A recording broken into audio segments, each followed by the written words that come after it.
আল্লাহ তুমি আমার গুনাহগার উম্মতকে বাঁচাও। বিশ্বনবী পাগলের মতো একবার হাউজে কাউসারে যাবেন, একবার সিরাতে যাবেন, একবার পুলসিরাতের দিকে, একবার হাউজে কাউসারের দিকে পাগলের মতো দৌড়াতে থাকবেন, তার কোনো গুনাহগার উম্মত যাতে জাহান্নামে ঢুকে না যায়।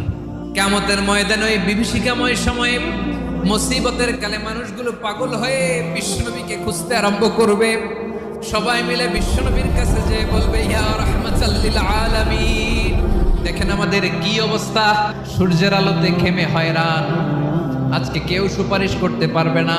সব নবীরা অপারগতা স্বীকার করেছে, তারা বলেছে আপনি ছাড়া কেউ নাকি আল্লাহর সামনে দাঁড়াতে পারবেন না, আপনি একটু সুপারিশ করেন।